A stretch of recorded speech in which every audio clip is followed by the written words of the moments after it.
got to talk about this. I totally forgot about it, but I'm glad that I liked it on Twitter. Kawhi spoke out.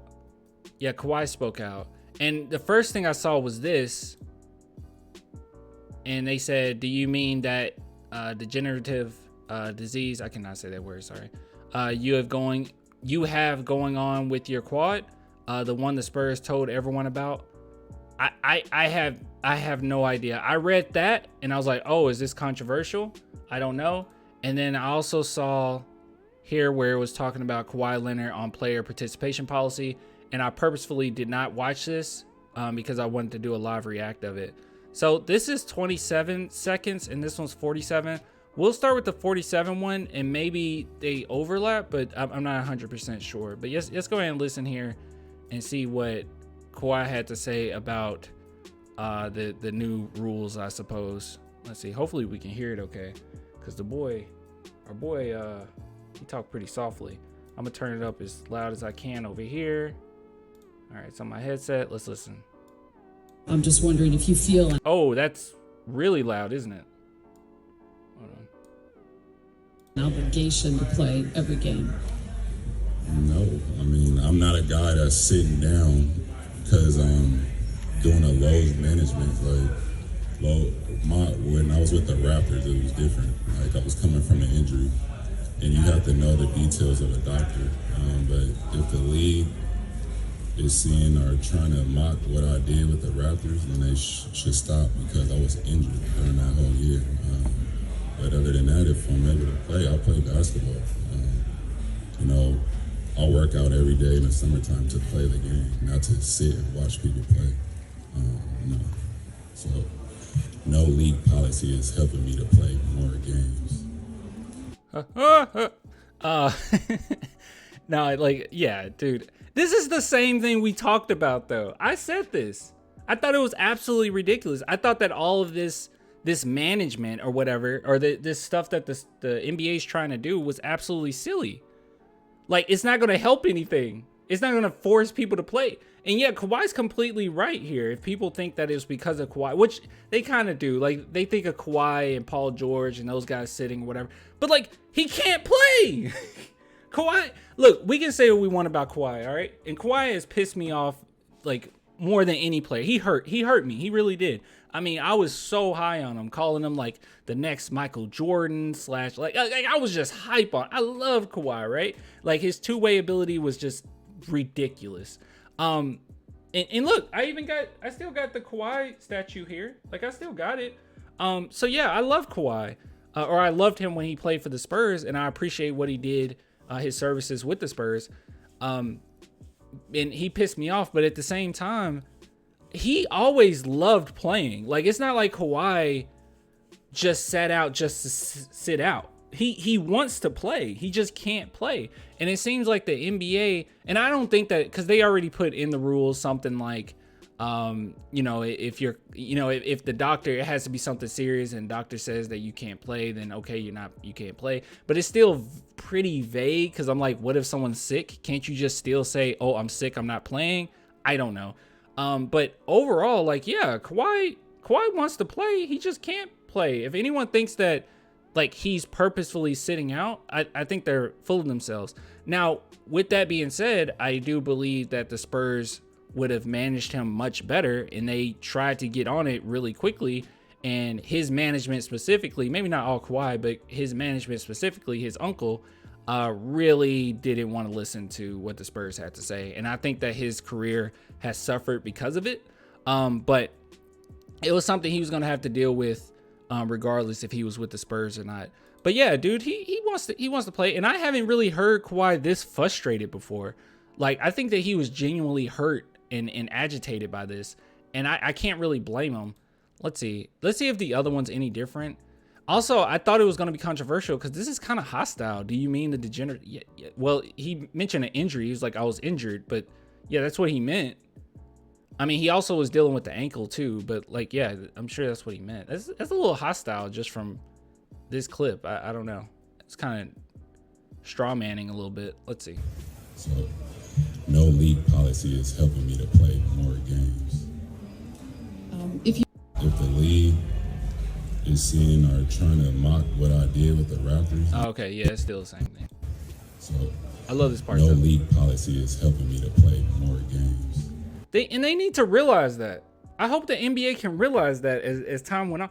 Dude, all of this would be fixed if they just limited the amount of games these guys play. They play too many games. They play too many. And like, there's like, I feel like a lot of fans, they just get irritated when I say this or when, you know, other people make this argument, just really just out of spite, because like, you get paid this amount of money, you need to play 82 games. Like, I get it. I get what you're saying, right? It's like, well, they make this amount, they should play, but we're not getting the best possible product we could be getting, right? Quality over quantity. These guys, if guys back in the 70s, 80s, 90s could sit out the way that players can sit out today with the load management stuff, they would do it. They would do it. Guys didn't last as long as they do today.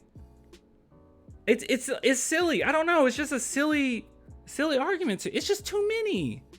They should just limit the game to 60. 82 is just too much. It is. It's too many games. And most fans don't care about it. It's like the NBA is doing everything they can to compensate for people like not caring about 20 plus games of basketball. And they're like, okay, we'll make you guys care. Here's an in season tournament. No one cares about it. Stop doing it. Stop. Just limit the games. I'm not bought into, but they'll lose so much money. You know what? How much does the NBA bring in? How much money do they bring in? Who cares? I don't care. Just get a good product. 82 is too many games. It's stupid. And every season that I've been alive, that I witnessed, where like there was a lockout season or something happened and they had to limit the amount of games, it was more interesting. It was much more interesting. What was it? Was it 20? You guys can refresh my memory. Was it 2013 or 2012? The lockout season. That was one season I caught every single Spurs game. Now I catch just about every single Spurs game, but I might miss a few.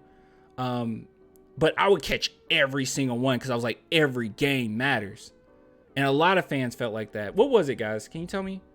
What year was it? Was it 2013 or 2012?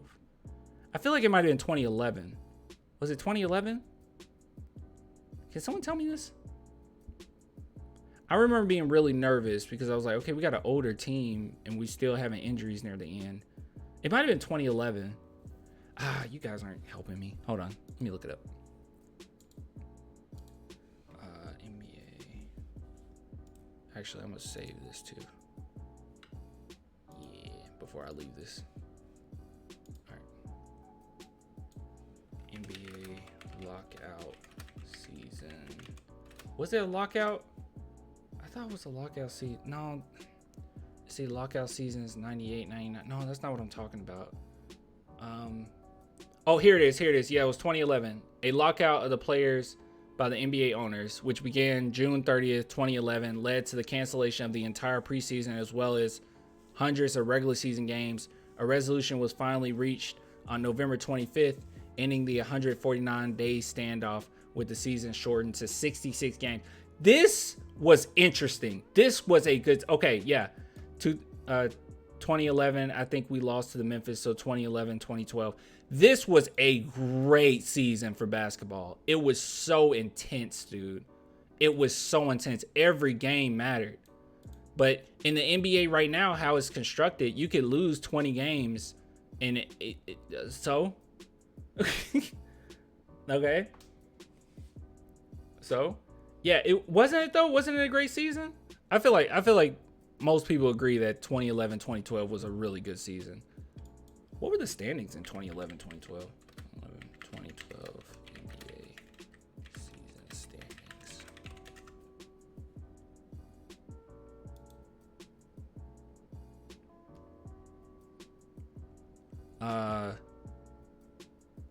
Gosh, that is weird seeing the Bulls number one like that. Let's see, West. We were on top of our game, y'all. Yeah, no, that wasn't the year we lost to the Grizzlies. I think that was the year before. Who did we lose against this? Was it Thunder? We lost against the Thunder in 2012, I think. I think we lost against the Thunder. Wasn't that when Ibaka like shot like 50 shots in a row? He went like 12 for 12. It was like ridiculous. I think that was 2012. Let's see, Ibaka 100% Spurs game playoffs.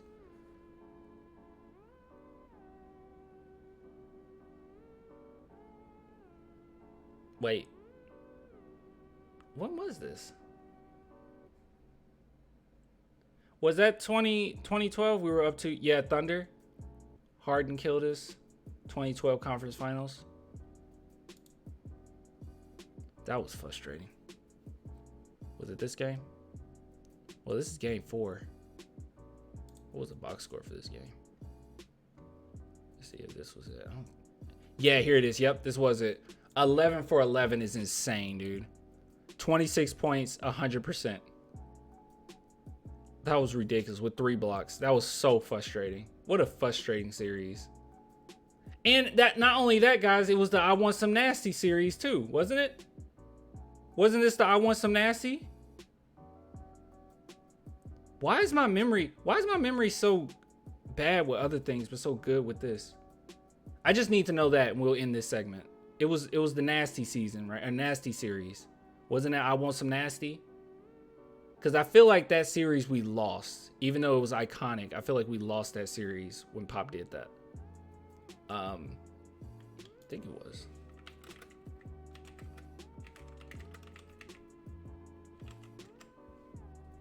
Penetrate hard. Shoot with confidence. I want some nasty.